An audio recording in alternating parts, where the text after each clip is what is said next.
I think we can start, Patrick.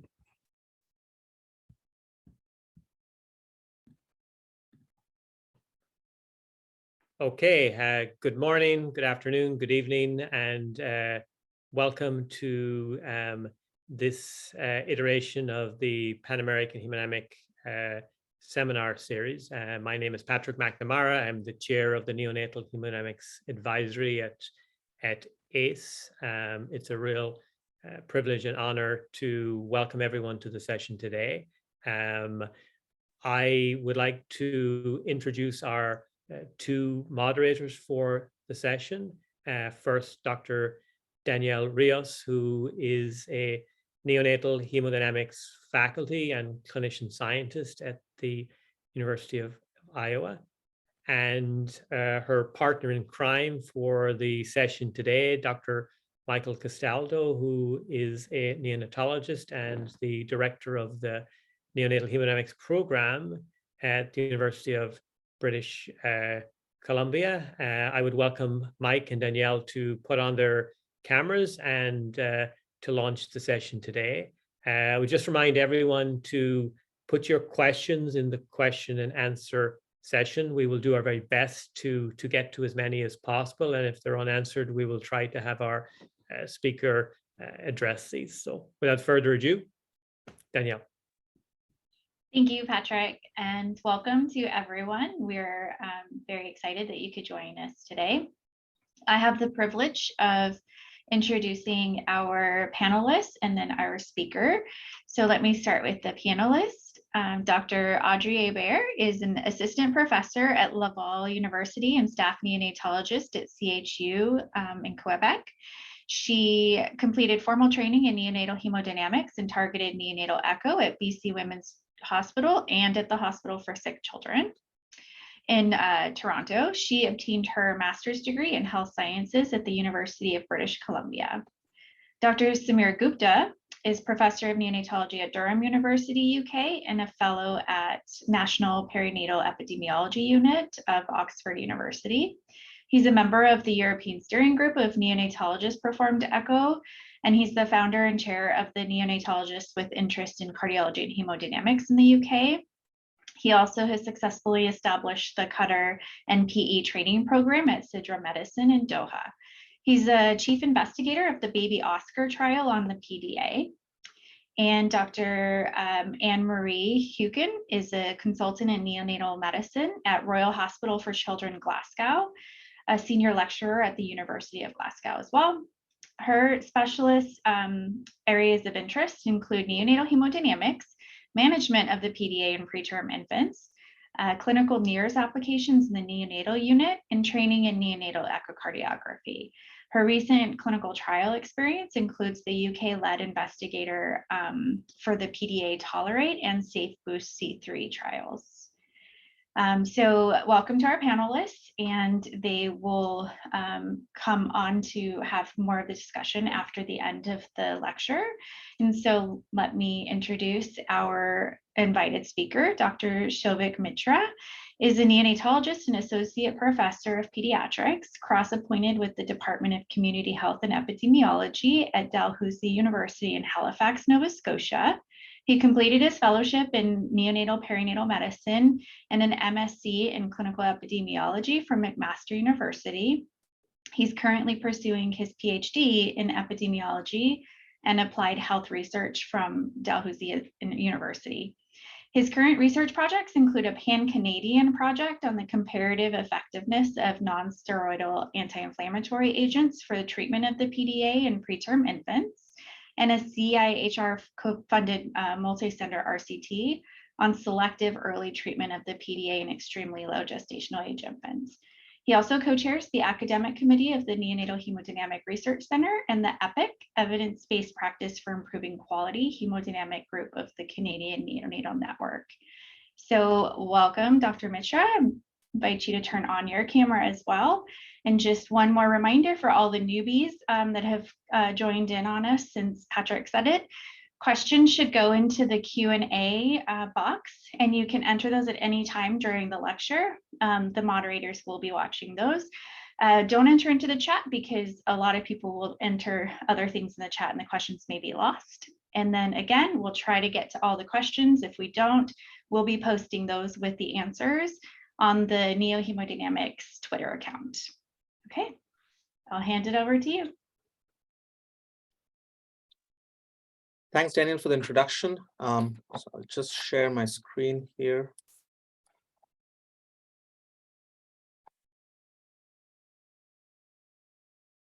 Okay. So thank you again, everyone, for joining in. And it is an absolute pleasure to be here on the PHC platform to talk about the evidence on PDA pharmacotherapy, a topic that has been unique enough that even after so many years of studies and trials, the evidence and clinical practice just refuse to align. So over the next 30 minutes, I'll try and dissect into the evidence on PDA medical management, and hopefully that lays a platform for some lively discussion with our esteemed panelists today. So no conflicts of interest to disclose. Now I've been asked to talk about the evidence on PDA pharmacotherapy.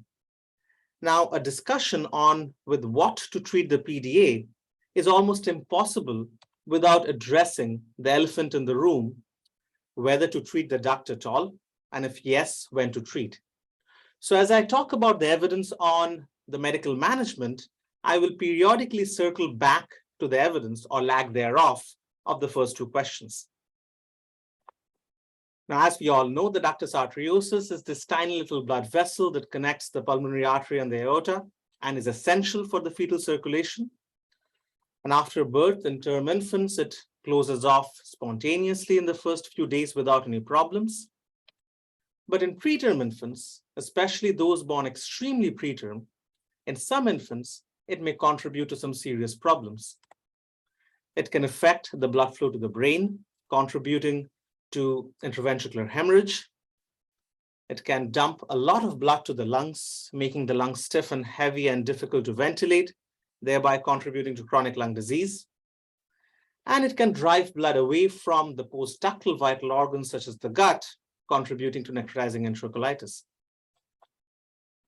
Now in Canada, every year, about 1,000 babies born extremely preterm are diagnosed with a PDA as per the Canadian Neonatal Network.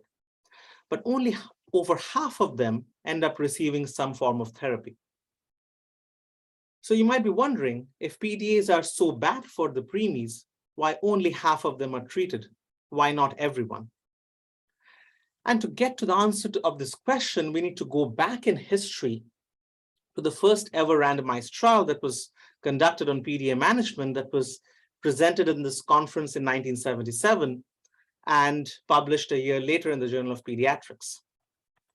This study, though small, the researchers had the right intentions.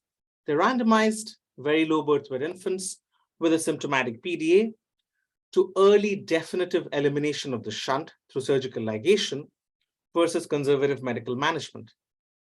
And they found that the infants who were randomized to early shunt elimination had better respiratory and gastrointestinal outcomes.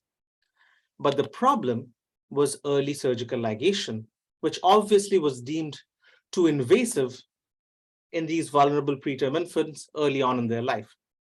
So clinicians wanted a safer, non-invasive alternative.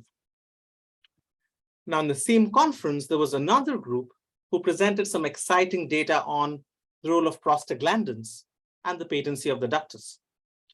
Now, they showed that prostaglandin inhibitors such as indomethacin, when given to fetal lambs at a dose of 0.2 to 0.4 milligrams per kilo, substantially reduced the PDA diameter. And the very reason I bring up the dosage is all of you who work in the NICU would identify these doses because in the last 40 years, these doses have not changed, which is very interesting and important in the context of our discussion, something I'll circle back later in my talk. But nevertheless, this finding probably got all the researchers a bit too excited, and we spent the next 40 years trying to find out the best non-surgical way to constrict the ductus without really asking the fundamental question, what happens when the PDA shunt is eliminated through a large randomized trial. So here we are in 2022, left with no large randomized trial evidence that conclusively proves that PDA causes poor outcomes. And that was the start of all the controversy. Now, in the meantime, we've had a number of large, well thought out observational studies from our colleagues that have consistently demonstrated an association between a large ductal shunt and clinical outcomes such as death or BPD. So as clinicians, we cannot really ignore this association either. So most rational clinicians would neither willfully ignore every PDA in any gestation age in their unit, neither would they jump on treating every PDA under the sun, but would probably settle somewhere in the middle. But most of them are still conflicted whether to treat a PDA early before it causes too many problems, or wait and watch and treat it only when it continues to cause problems. And this is because the decision to treat has always been this balance between the anticipated benefits and the potential risks of the treatment modalities. And unfortunately, the primary therapeutic modalities that we can offer right now are cyclo-oxygenase inhibitors. Now, we know that prostaglandins help to keep the PDA open, and therefore prostaglandin inhibitors such as indomethacin and ibuprofen, through its action on the cyclo-oxygenase enzyme, and in addition, acetaminophen, through its action on the peroxidase enzyme, can downregulate prostaglandin production and help to close the open PDA. And this is just not a physiological hypothesis. There has been multiple randomized controlled trials, especially in the field of PDA prophylaxis, that have demonstrated the effectiveness. So if we look at the recent Cochrane reviews on the respected cyclo-oxygenase inhibitor drugs, each one of them have demonstrated a large and precise reduction in the incidence of symptomatic PDA, which essentially tells us that these drugs do their job in closing a PDA, at least when given early on right after birth. But these are not good drugs for preterm babies. Indomethacin has been associated with gut injury, so has been ibuprofen. In addition, ibuprofen has also been implicated in pulmonary hypertension, especially when given very early on right after birth.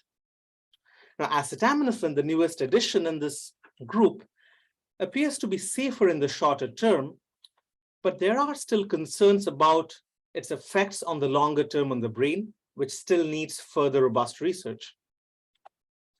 And that is the reason why a lot of clinicians would prefer to adopt this early wait and watch approach.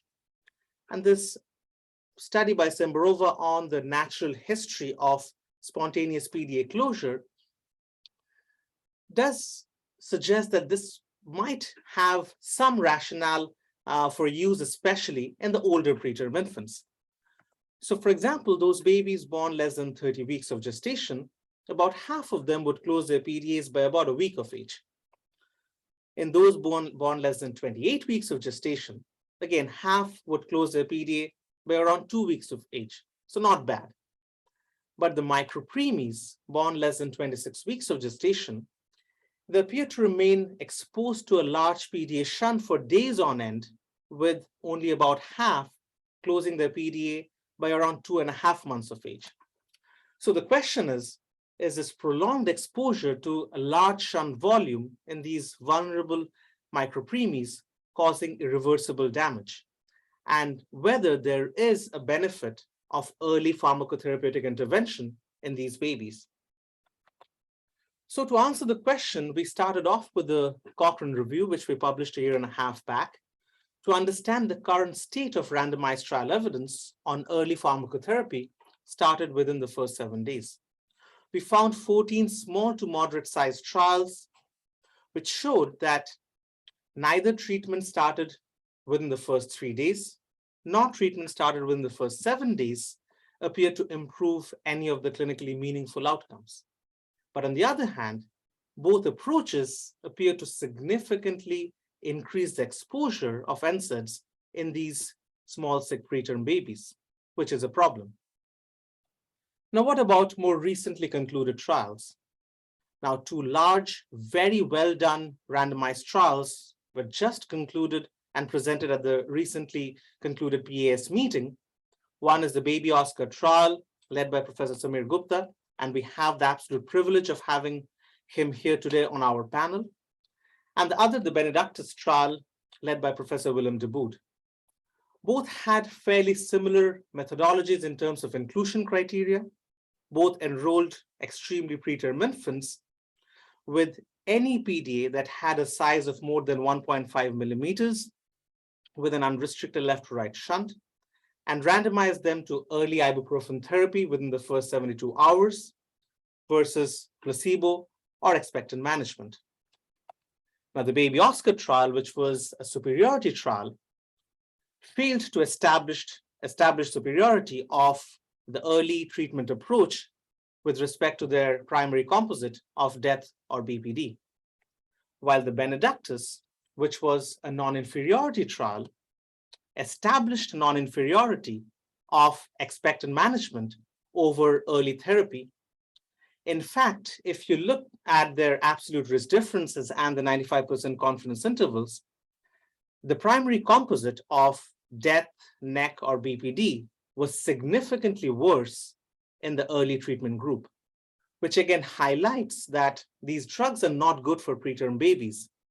And if they are not used judiciously, they can cause more harm than good. So now what about treatment started between 7 and 14 days? Again, there has been two fairly recent large randomized trials, one a multi-center superiority trial called the PDA-TOLERATE trial, and the other a single center non-inferiority trial from South Korea, both of which again failed to establish a benefit of this approach versus no treatment in the first 2 weeks. So in summary, as of now, we do not have any randomized trial evidence that suggests benefit of early medical therapy started within the first 2 weeks of age. So now you as the clinician who wants to practice evidence-based medicine goes back to your own unit, and you find this 24-weeker on day 5 struggling on the vent with 60% oxygen. You do an echo and you find this huge PDA with significant left-sided volume overload. So no wonder the baby is struggling on the vent. But based on current evidence, you're supposed to hang back and do nothing. So that was the approach that was adopted by a lot of clinicians and centers even before these recent trial results came out. So let's see what happened in the real world. So this recent study from Canada that looked at 1,249 extremely preterm infants from 2 comparable sites in Montreal. One continued the usual policy of early medical treatment and ligation when necessary, while the other center moved to a non-intervention policy based on evidence in late 2013. Now, interestingly, they found no difference in their composite of death or BPD in the older preterm infants born between 26 and 29 weeks of gestation. But the site that stopped treating PDAs reported a 31% increase in the incidence of death or BPD in the micropreemies born less than 26 weeks of gestation, while those outcomes in these micropreemies never changed in the other site that followed their usual policy of early treatment. Now let's see what happened in the US. A very similar study published in the same week in the Journal of Pediatrics, this time from Jackson Memorial Medical Center in Florida, where they again looked at 2 epochs. The first, where they would diagnose and treat PDAs early, and then they moved to a second epoch of more conservative management approach. The demographic profile of infants in the 2 epochs were fairly similar, with a mean gestation of around 26 weeks. And they also noted that both BPD, as well as the composite of BPD or death, was far worse in the second epoch, where they moved to a conservative approach. And finally, this interesting post-hoc analysis of the PDA-TOLERATE trial, where they looked at eligible infants who were not enrolled in the trial because of lack of physician equipoise, because these infants were smaller and sicker, and therefore they were treated early within the first 6 days of life. And interestingly, they found that despite being smaller and sicker, these early treated infants had better clinical outcomes in terms of lower BPD and the composite of BPD or death. Now, I do acknowledge all the limitations of observational studies and post-hoc analysis, but all these real-world data does point to the fact that there may be a role of selective early therapy in a subsection of these small, sick, and vulnerable preterm infants. And that also highlights the fundamental problems with most of the existing PDA pharmacotherapy trials. The foremost being the lack of inclusion of infants who actually matter. The infants who are at the highest risk of PDA attributable morbidity, that is those born less than 26 weeks of gestation. Though some of the recent trials have tried to address this problem. The second, which still remains a problem, is imprecise trial definitions of a significant PDA, with trial entry being based on one or two poorly validated cutoffs, such as PDA size or left atrium to aortic root ratio, without a thoughtful consideration of the degree of hemodynamic significance. And third, it is important to understand that majority of these trials essentially have tested effectiveness of giving treatment, but unlike the first trial by Cotton, they have not really tested the effectiveness of shunt elimination. So therefore, despite all of these trials, we still do not have the answer to this fundamental question: what happens when a large shunt in a sick preterm baby is definitively eliminated? But while we try and find out the answer to this question, you still have the small sick baby in your unit. And for most of you, you cannot, most likely cannot send this baby to surgical ligation or cath lab at day 5 of life. So you have to choose a medication to treat to begin with. So what medication should you choose? And that has been another big can of worms with so many Cochrane reviews and randomized trials on this topic. So to understand the complexity, we again need to go back and understand the history. So as I had mentioned at the start of my discussion, that indomethacin started off as the gold standard for pharmacotherapy, with the first ever randomized trial being done as early as 1980.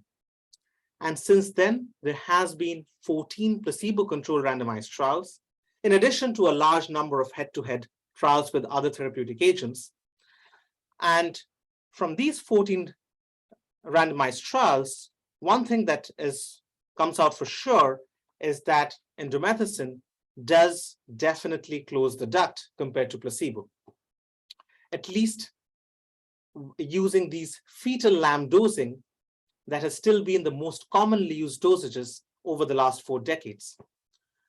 But one thing that the fetal lamb dosing does not do well is have a good safety profile on the other neonatal organs, such as the gut and the kidneys.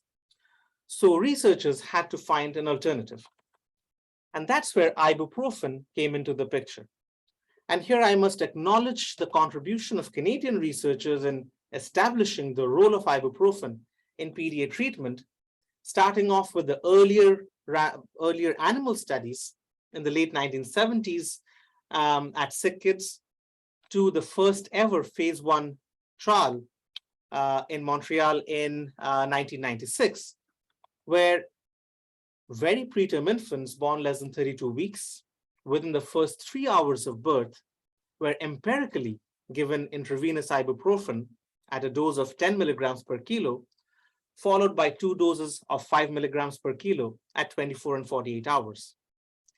And again, the very reason I specifically mention these dosages is a lot has changed in the last 3 decades in neonatal care, but you will all identify these dosages because these have never changed, which again raises the question that have we done enough in finding out the right dosage in our preterm population? But nevertheless, if we compare these doses of ibuprofen to indomethacin in randomized trials, overall, they appear to be similar in efficacy, while being much safer in terms of renal and GI complications. So not surprising that ibuprofen slowly replaced indomethacin as the gold standard therapy. But while clinicians moved away from indomethacin and adopted ibuprofen in their practice, in the real world, they noticed something interesting. For some reason, ibuprofen does not seem to perform as advertised in randomized trials. For example, the primary PDA closure rate with standard dose intravenous ibuprofen, as reported in randomized trials, is around 70%. And if we look at the distribution of average primary PDA closure rates across gestation age groups in these randomized trials, there's nothing to choose from, though it appears that trials that enrolled slightly older preterm infants has slightly better efficacy in terms of PDA closure. But in the real world, when we looked at our own data, as well as data from across Canada, we find that the primary PDA closure rate is way lower, in the mid-50s. So something is different in these populations. Now, if we look at the trial data a bit more closely, the median age of start of treatment of ibuprofen was around 3 days. But with the increasing adoption of conservative management, the median age of start of treatment has been pushed back more towards the end of the first week.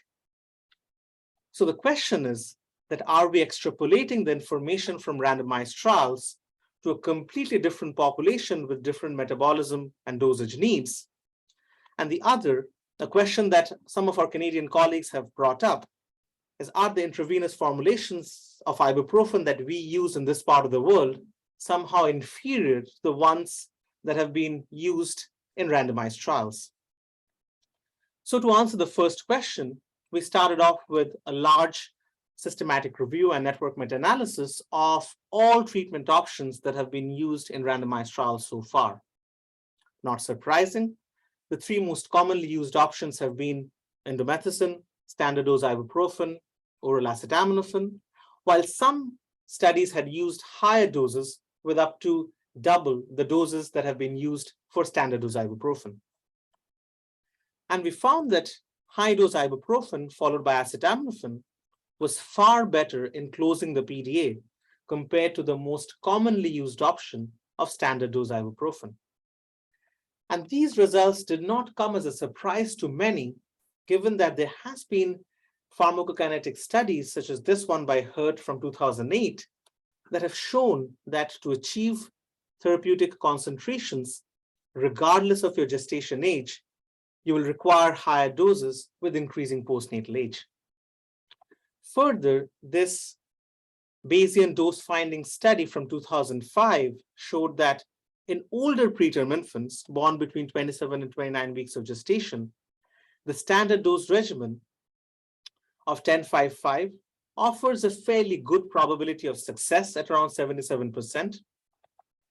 But in the infants who actually matter, the less than 27 weekers, the probability of success of this standard dose regimen is extremely poor, at around only 30%. And that probably explains why standard dose ibuprofen hardly works in extremely preterm infants. While if you use high dose, the probability of success is higher, almost double, but still not stellar at only 55%. The other question that often comes up is, why does oral ibuprofen seem to perform better than intravenous in randomized trials?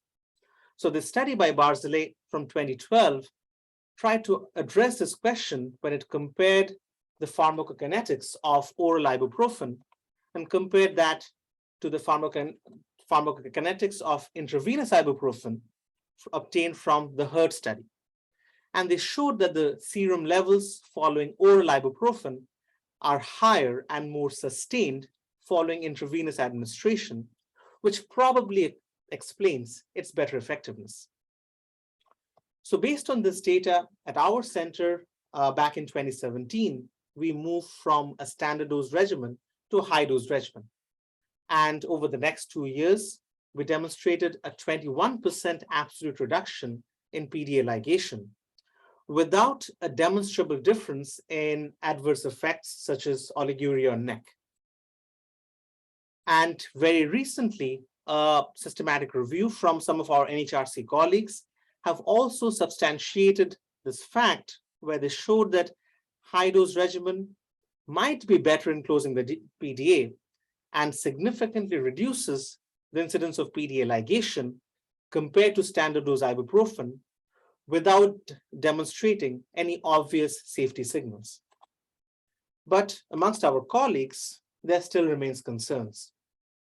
When we surveyed our colleagues back in 2019 on their choice of primary pharmacotherapy, as well as in a recent survey that we conducted last year across US and Canada, we find that more than 50% would still prefer to use the least effective option of standard dose intravenous ibuprofen.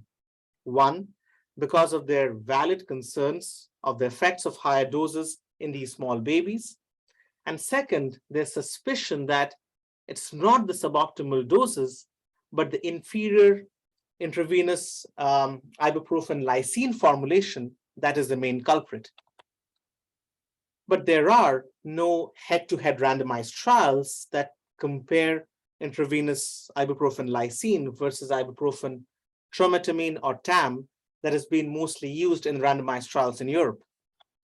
So we recently concluded a systematic review and network meta-analysis to indirectly compare the effectiveness of ibuprofen lysine versus TAM. And we found that, interestingly, there is no difference between the two formulations in terms of their effectiveness, in terms of PDA closure and PDA ligation.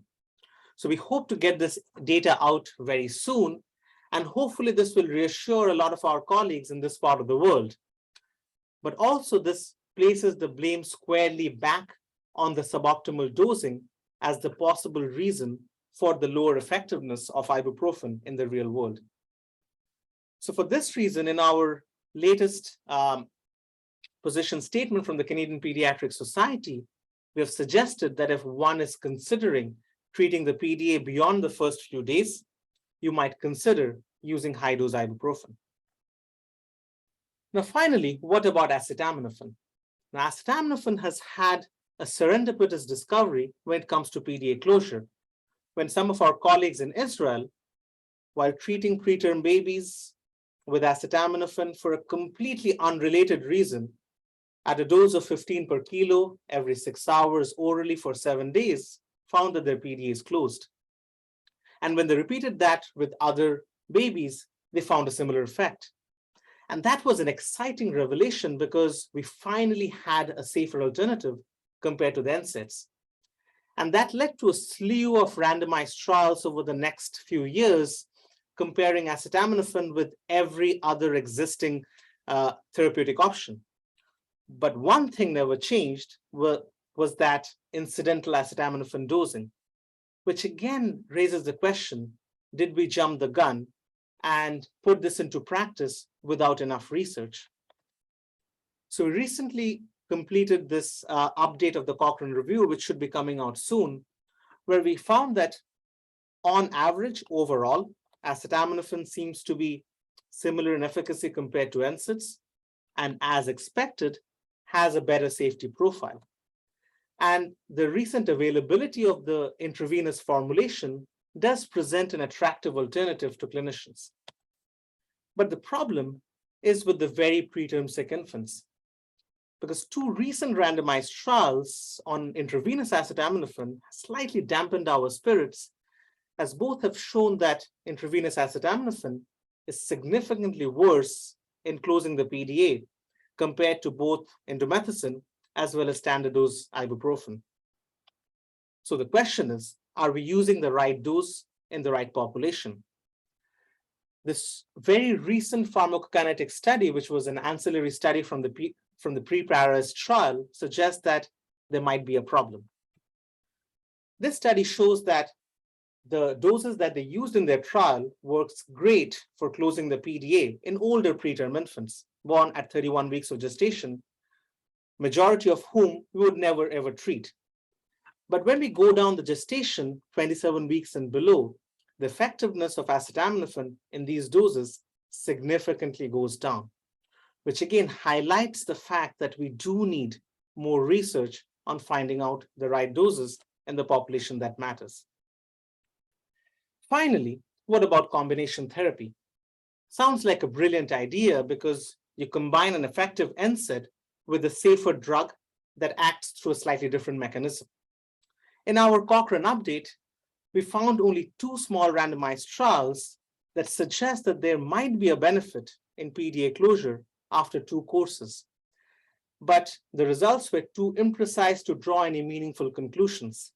But this is one area that absolutely will benefit from future research. So to conclude, these are my thoughts on the 3 questions that we started off with. Should we treat at all?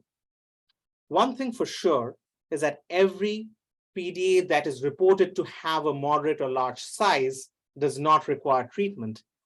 And pharmacotherapy without a thoughtful consideration of the degree of shunt volume might actually be harmful. So who may benefit from pharmacotherapy? It appears that the micropreemies born less than 26 weeks of gestation with specific echo markers of a large shunt volume, with or without clinical signs, may benefit from early therapy. But that is yet to be confirmed in large randomized trials. And finally, if you decide to treat, what drugs should we use? Well, none of the drugs work like magic, but it appears that ibuprofen still remains your best bet.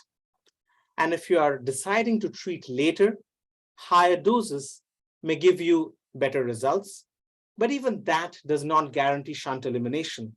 So we should be actively exploring other shunt elimination strategies like catheter-based closure. And finally, something that I've highlighted numerous times in my talk, that we do need to put in more work on finding out optimal dosages of these drugs in the right population. Thank you.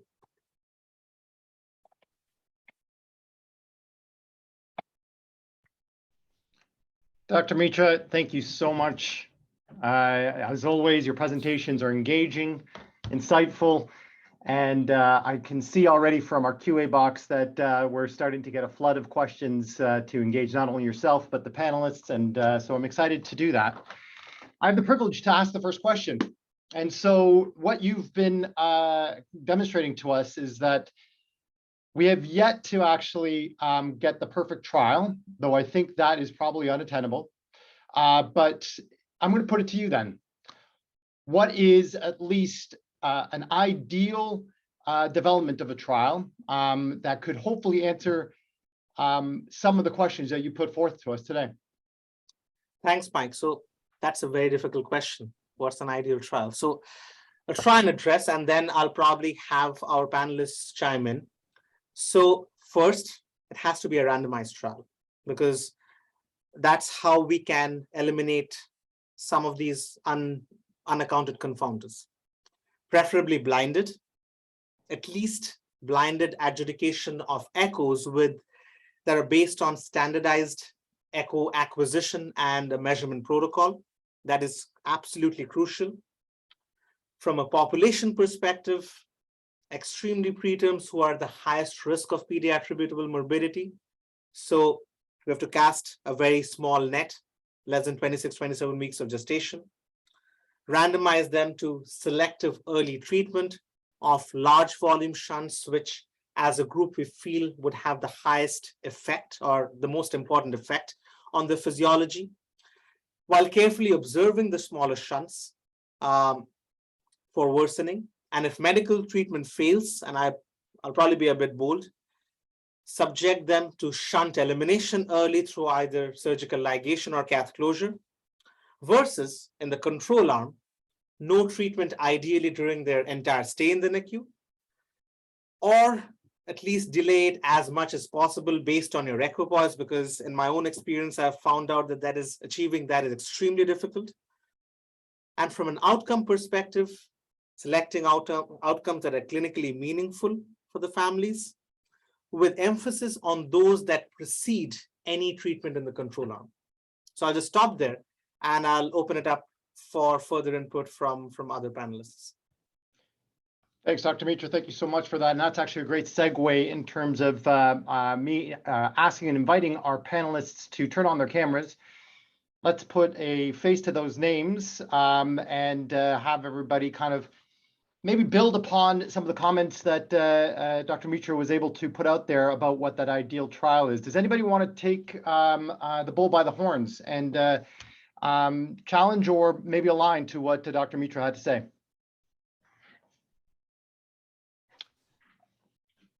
All right, yes, Dr. Hukin. Hi there, thanks for that excellent presentation and your description of what is almost certainly an ideal clinical trial. But I do wonder how that would work in the real world. Real world experience so far, my experience from the PDA-TOLERATE trial was that there was significant lack of clinician equipoise, and before you knew it, a very substantial number of eligible babies had already been treated. So I don't know how this would fit. I don't know how comfortable clinicians would be with that stand back, do nothing in this very, very tiny, fragile group of babies. But I've been fascinated by others' views. Yeah, there we go. Samir, can you chime in? Thank you. First of all, thanks and congratulations, Souvik, for a very comprehensive presentation.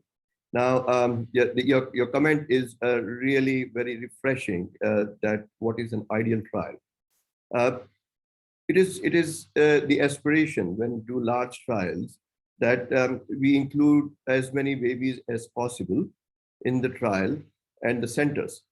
So I just give you a snapshot of the baby Oscar trial for answering the question. And the aspiration when we started the trial was exactly where and what you have described.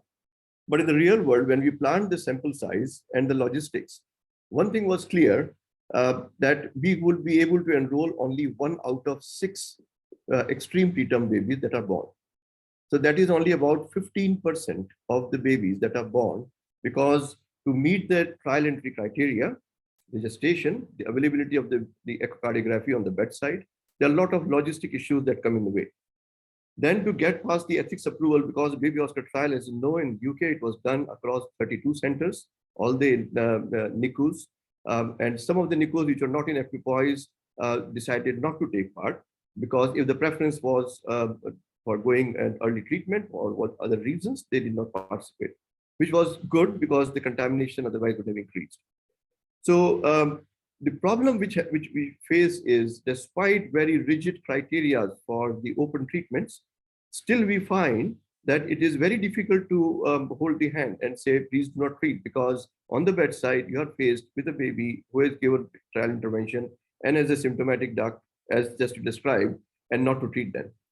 That is a difficult situation. However, in some of the other trials, it has been overcome. And we can discuss more about why it was possible there.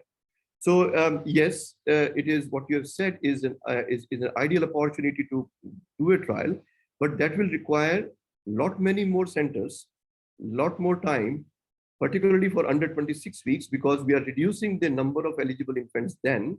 And that is a logistic issue, in my view, for a conduct of the trial to answer the question. Thank you so much, Dr. Gupta. I'm going to take one quick moment again to remind our audience that please use the Q&A box to send your questions. I'm still seeing some come in the chat. Just please, we'd love to consolidate that into the QA so we can review those efficiently. I just wanted to take an opportunity to our panelists if there was any other comments, because I actually have a different approach and a different question that may kind of spark a little bit of controversy. Anybody else want to comment on the ideal trial? Go ahead. Yep. So Dr. I just Mitra. want to comment on Samir's point.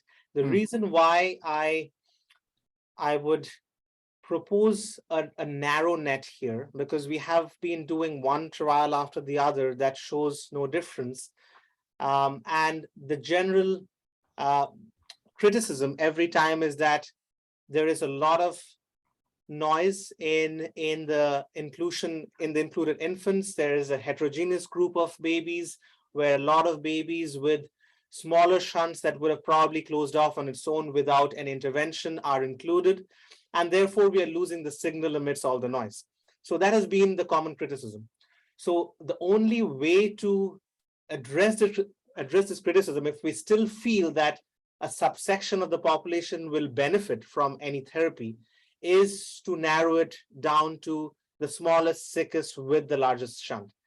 And there are logistic challenges, but I think that is, if we can somehow pull it off, that is the only way the needle will move from an evidence-based practice perspective. And if I can add, you guys touch about the outcomes too, but I think we keep looking at one of the outcome being BPD or death. And we all agree that BPD is not a perfect definition. So many things can influence BPDs. Is treating your PDA in the first 3 days, is that going to be the only outcome looking at BPD? You know, there's genetics, dissenters, how you wean your baby on the ventilator. You might be using high flow for apneas at 36 weeks. And so the definition of BPD is not perfect. So that might be also an issue of which outcomes we looked at, and we keep looking at every single study.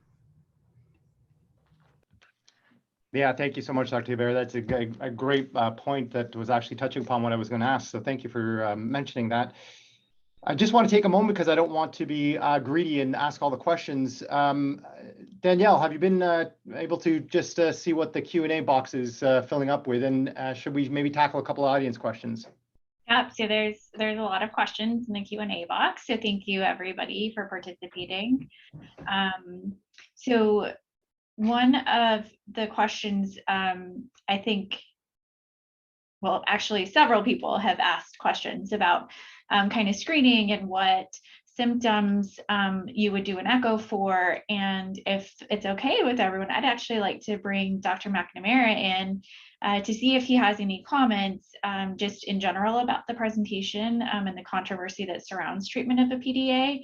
And then with his experience in screening PDA, maybe he can talk to a little bit of that, and we can open up to the panelists after.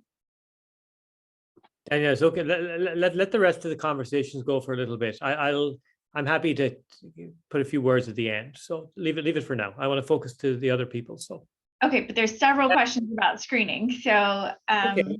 I can comment on that at the end, but let the others. This is a great discussion, and I think that I do have a couple of comments on the ideal trial. I think are really important to come back to. But for now, I'm going to refrain.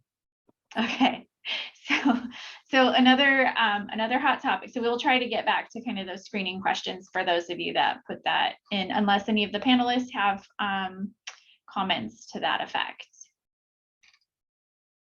Okay, now I can probably take on and have a brief comment on the screening side of things.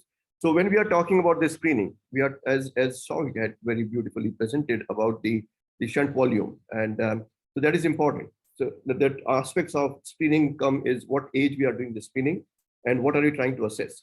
So there are two components here. One is if you are doing very early screening, which is in the first 2 to 3 days, usually the ducts are not symptomatic. So the clinical signs and symptoms are not present very widely despite a shunt being there. So the only resort is doing the echo. Now, as you know, and you have read the fabulous work done by Professor Afif Khufash, where he has put up the scoring criteria, which has taken a lot of factors into consideration, and its predictive value is very high. The question then begs is, if you are going to be using as a part of the trial, then how is the intra-observer and intra-observer variability going to account for when you are using too many criteria? But that is a very good model for the early screening. The second question comes is about the shunt and the handling of the shunt, in my view. And I think what has not been probably discussed so far, which is very important, and I feel that it could be included in the future trials, is how the heart is going to cope with the shunt. The heart that is able to cope with the increased left-right shunt and the output is going to probably cause less problem than a heart that is failing and unable to handle the shunt. So screening, if it also includes the heart function as a marker, that probably will narrow down the question further, because not all babies are same in terms of handling the shunt. So I'll stop there because these are the burning things which are of interest, and I believe that would be important in the future in the trials. Other panelists, do you have a comment on that? And I actually have some more to go on as well. But Dr. Hebert, do you have a? Sure. So it depends also screening. I guess it depends the timing that you do it and what you're aiming, like what's the outcome you're trying to achieve, right? If you want to screen in order to decrease IVH, then you have to do it very early. And Danielle, you can probably speak to that, but I think the IOR approach, which was presented at PAS from Dr. Giesinger this year, it is speaking very highly of that kind of very early screening in terms of improving your outcomes in terms of IVH, even your mortality. And you guys have like the best outcomes in the world for very tiny babies. And I think that screening approach very early is very interesting. However, it might just not be achievable for all centers that might not have the resources. You have to have resources in terms of echo and screening these baby very early. But then screening for a PDA at 7 days of age then might not be so useful if you want to play on different outcomes. So I think the timing is very important, and a kind of thinking about what's the point and what's the outcome that you want to have an impact on. Great. Thank you for that. Dr. Hukin?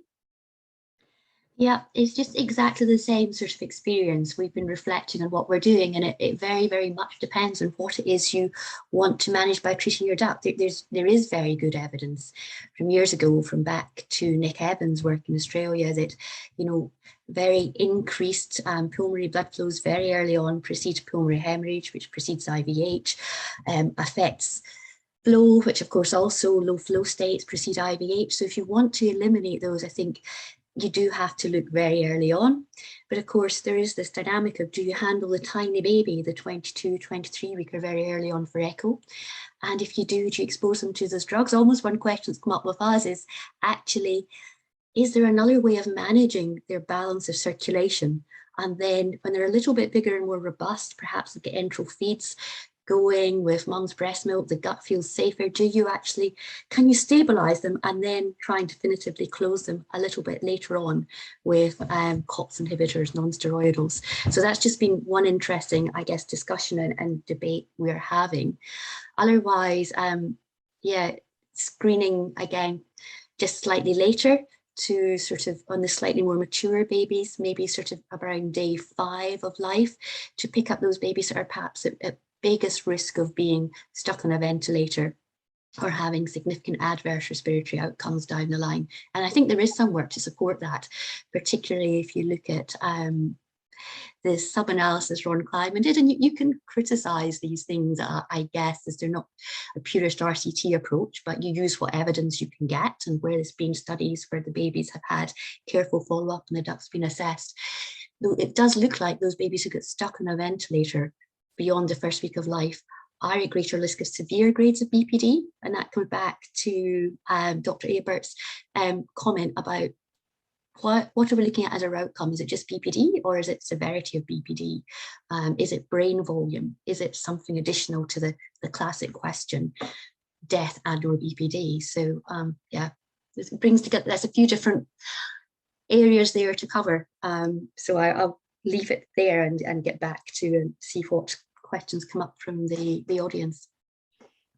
So, and then I guess along the same lines, but not with just screening, a lot of questions are regarding, what if you see abnormal flow in the brain or the guts, the abdominal circulation, or if you have just a very, very large duct, but it's an early baby, you know, all of those kind of different situations where there are risks to some of these medical therapies, but how do you balance that with the risk of an increased shunt or a high volume shunt in these high risk infants?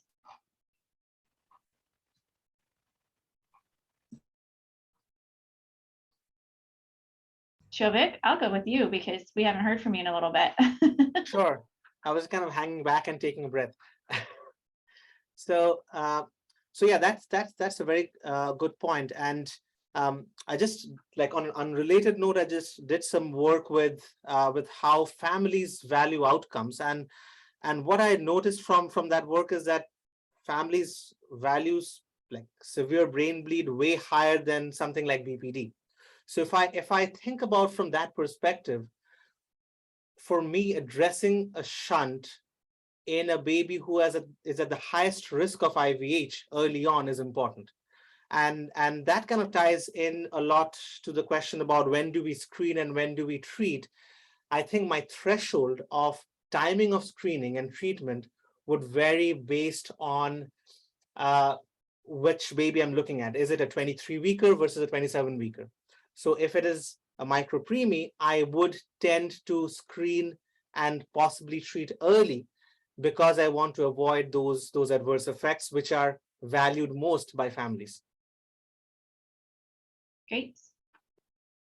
Anybody else want to comment on that? And I think some of the other questions were like, if you're not tolerating feeds, because I agree with you completely on how families view those two comorbidities, but being able to feed and not having NAC and not having a perforation, those kinds of things are also probably pretty important to families. So does that weigh in on your decision to treat or not treat?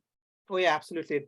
It does. And for that, I would go back to the existing evidence, which does not overtly show any harm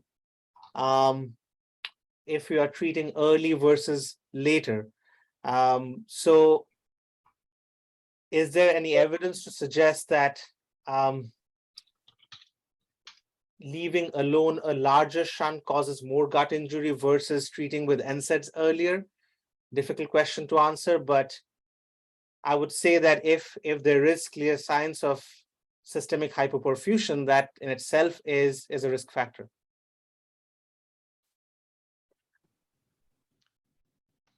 One of the questions I want to put out there that is a bit of a summary of some of the questions in the QA box is really just boiled down to simplicity. With the evidence that has emerged so far, be it from the preliminary evidence of the Baby Oscar trial, the Benedictus, the PDA-TOLERATE, has anybody on our panel, and Dr. Mitra, yourself as well, has anybody or any center abandoned the use of medical management for the duct, no matter the circumstances? And similar to what you referenced, I think what was occurring in Montreal, has anybody endorsing that based on their work in the field right now, and what they're seeing based on the evidence that's bubbled up to the surface?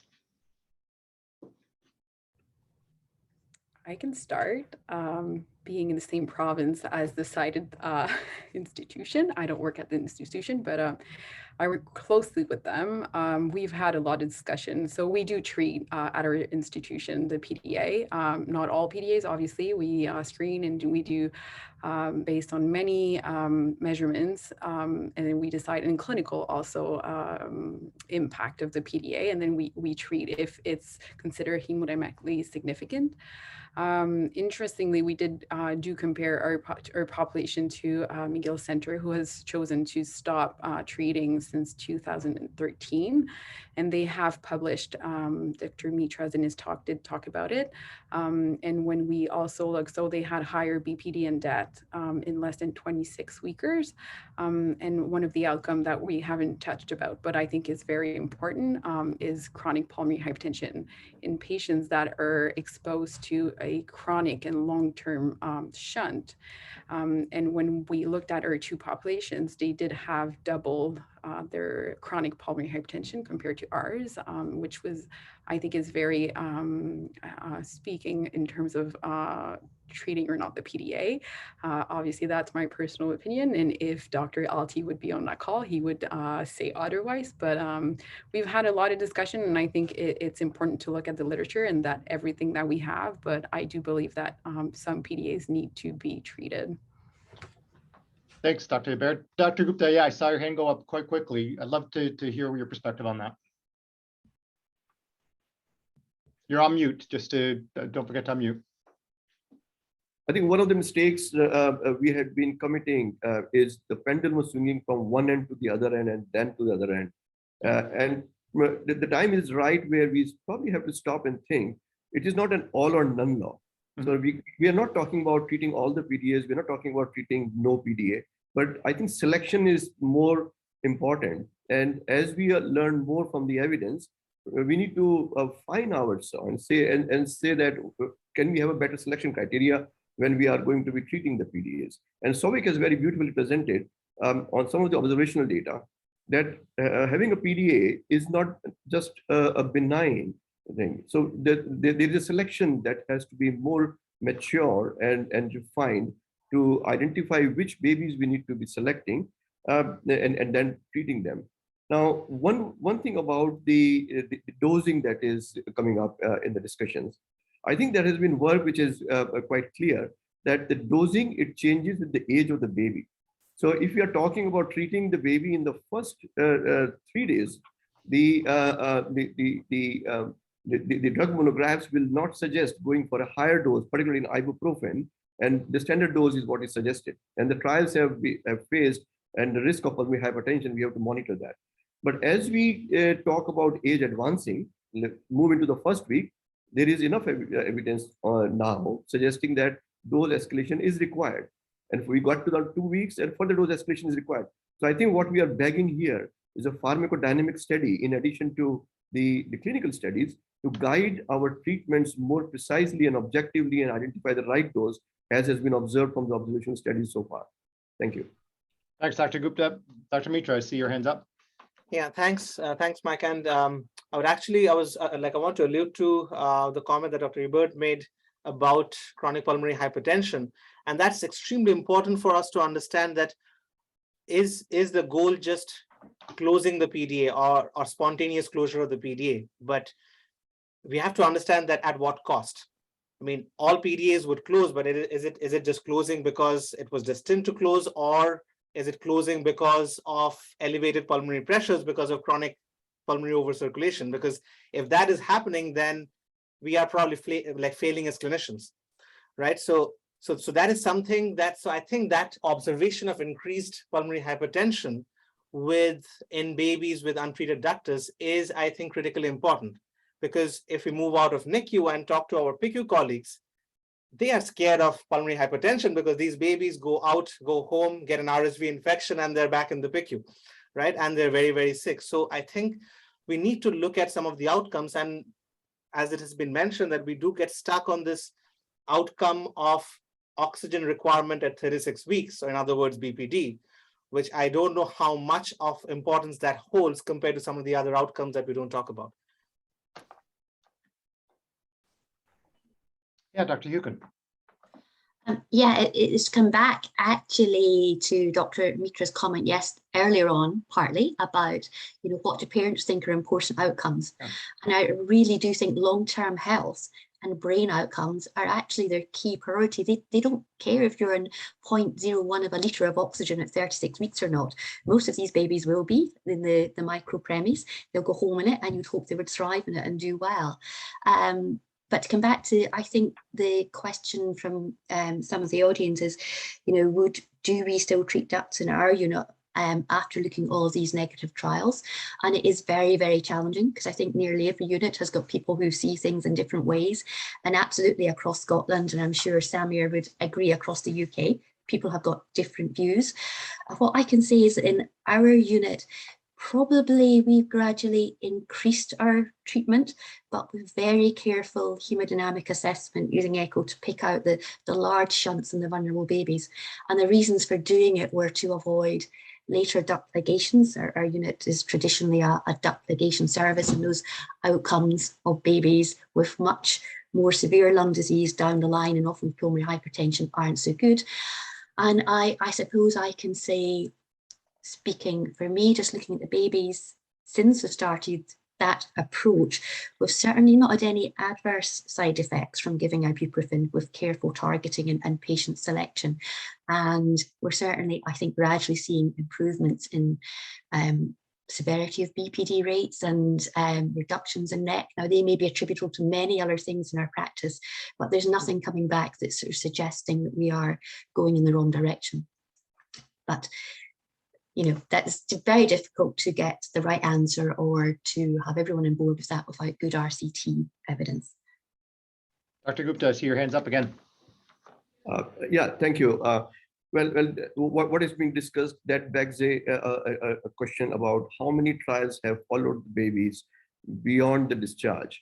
And if you look at the only TIP trial, which did the follow-up, and after that was the TRIO-CAPI trial, where the primary outcome was at 2 years. The small, only about 60% follow-up from the DETECT trial, and that is it. So the follow-up has been pretty weak, and probably we are closing in on the trials at discharge at 36 weeks and looking at the parameters. And I can share with you that for the baby Oscar trial, all the babies are being followed until 2 years of age for the respiratory morbidity and the development plus health economic evaluation. And I think the respiratory morbidity, rather than stopping at the 36 weeks, as what Dr. Order was saying, following it up may answer more questions about the health of the child at 2 years, which is very important. And from the parental perspective, probably more important than just what about the baby is getting at 36 weeks. So I totally agree. I think we have to expand and probably continue to observe these babies for a longer period of time to get the right answer. Dr. McNamara, would this be an opportune time for you to maybe bring in those comments that you were reserving for a moment? Is this the moment? Well, I don't know if it's at the right moment. I've enjoyed sitting in the background listening to this absolutely riveting discussion. And I want to applaud Souvik, as always, for an exceptional presentation. I think one of the first things I want to say is that I think everyone has hit the nail on the head. Of all the sessions we've run, I've never seen so many questions in the question and answer session. And that just tells you how confused the neonatal community is. And we're in an era where people are hearing all sorts of different evidence of association, evidence from trials, and trying to put that together in a way that's meaningful for their practice with access to the information they have becomes very difficult for them. But I just want to go back to the beginning to the comment about the ideal trial, because I think, Souvik is right. I think we have exhausted looking at doing a very simple study, which is all inclusive, and demonstrated clearly that doesn't work.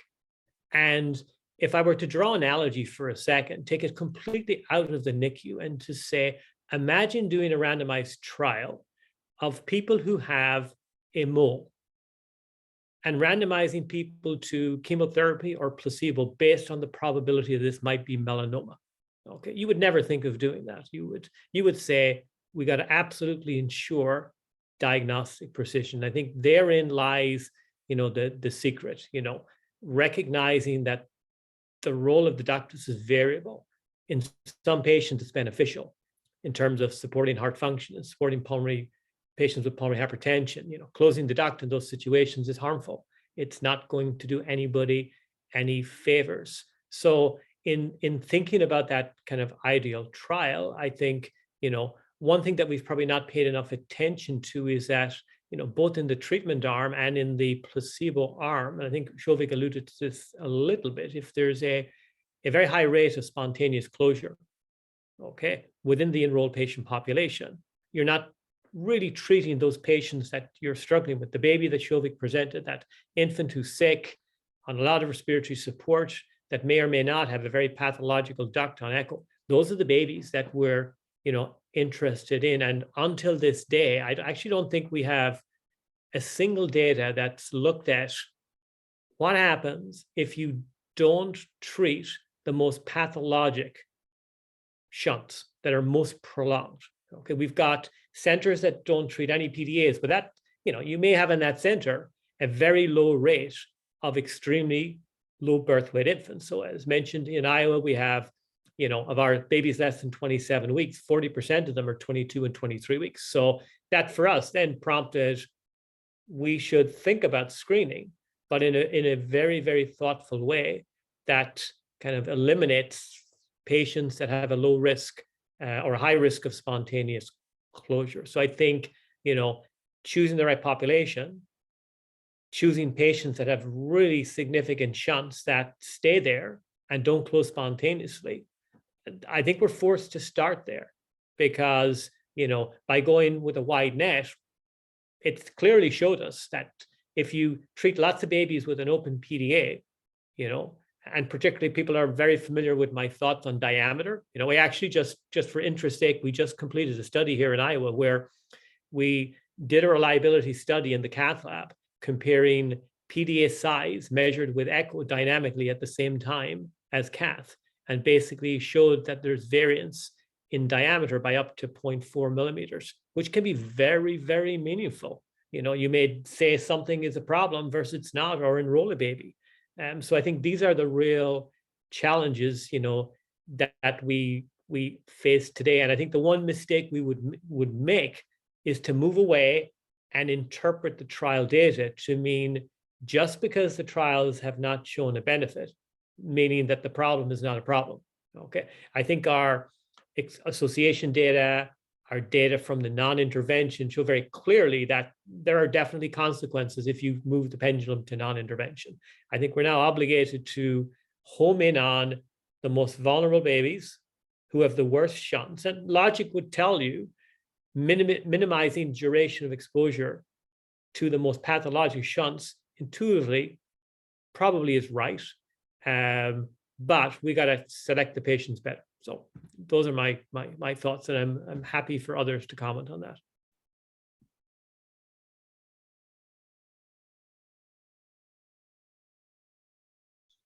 Any other comments from the panelists for that? I see Dr. Mitra. Yeah, just summarize that. Like after when I kind of listened to the Benedictus presentation by Dr. Willem de Boer, I don't know if he's here on the panel or on the audience today. Like I kind of to me, the question now boils down to, are we dealing with an unimportant problem, or are we dealing with a bad treatment for an important problem? Because, and when people read the trials, they kind of equate the two. So I think the PDA remains a very important problem in a subsection of the population, but maybe the therapies that we have right now are not ideal to address that problem in that subsection. I think that's where we should start moving forward. I mean, that's the starting point. Dr. Gupta? Thank you. Patrick, I completely agree with what you have said. And I think the patient selection, what we're talking about is paramount. I will draw your attention to, first of all, to the Baby Oscar trial. As you know that we had the minimization criteria of at the time of enrollment, deciding whether the baby is on invasive ventilation or a non-invasive support. And hence the groups were quite balanced. When you look at the pre-specified subgroup analysis based on what was the mode of respiratory support at the time of enrollment, there is a clear-cut, it's not statistically significant, so we can't comment definitively, but there is a trend among the babies who are almost about 30% to 34%, who are on non-invasive support at the time of randomization. They are having a trend towards the arm which was the intervention arm. They are doing worse. So particularly if the babies are not requiring invasive ventilation, then probably treating them makes them worse or increase the risk of the primary outcome, which was PPD or death. Same way, if you look in the Benedictus trial, what I heard from the presentation at the PAS, almost about 70% of the infants were on non-invasive support. The question now here begs is that the babies who are not on invasive ventilation, and I think that is where we are coming to selection of the babies. Should we treat them? And though it is not statistically significant difference on the group analysis, but it is an important question to address when we are selecting babies to address them to treatment, apart from looking at the echo criteria of the shunt volume and the heart function. And I think in the future that should be also included in the trials? And should we move away from the treatment of the non-invasive intervention or the non-invasive respiratory support babies? I think there is a argument there to consider and rethink whether these babies should be treated or not.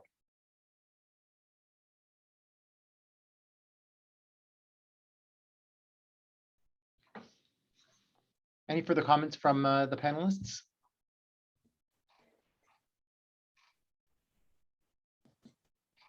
Yes, Dr. Hukin. I can absolutely see Samir's argument for only including ventilated babies in these trials. If we had another trial in the future and it was designed as being as a trial where you're comparing intervention success versus intervention failure rather than just a drug that the infant's exposed to.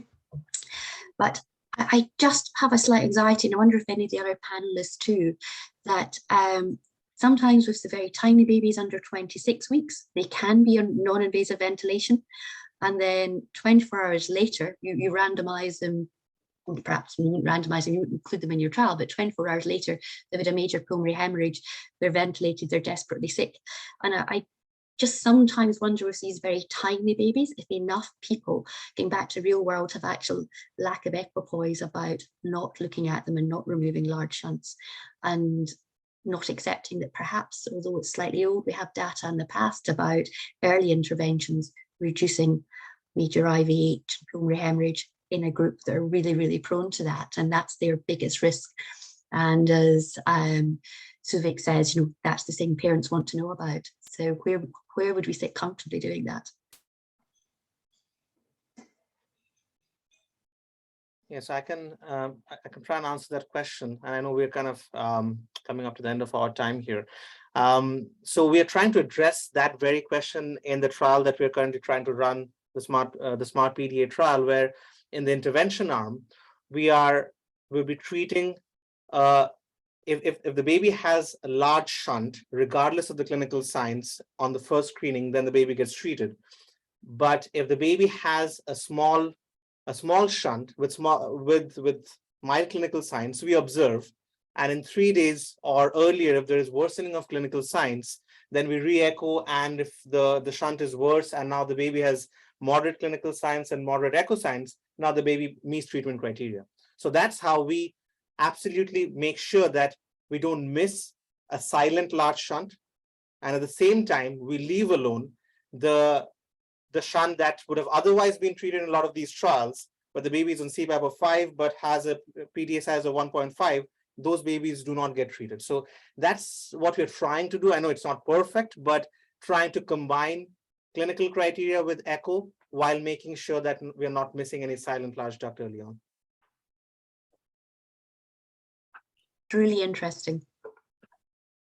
So thank you to all of our panelists and all of you in the audience. This was a fantastic discussion. We had so much interest and so much to actually talk about that there are questions that we haven't gotten to actually answer live. And so we will try to do those, as we had said earlier, get some answers from our panelists and our speaker and put them onto the Neo Hemodynamics Twitter account. So for those of you on the panelists, expect an email probably soon with all the unanswered questions. And so again, thank you very much. This was great. And I hope you guys enjoyed it just as much as I did.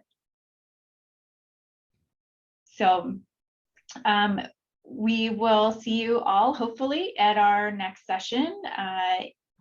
Actually, I don't remember when that is, but in August 17th. There you go. Thank you so much, Gani. All right. Thank you to the panelists. Any last words? Gani, you should probably close. You're going to close it down, the recording.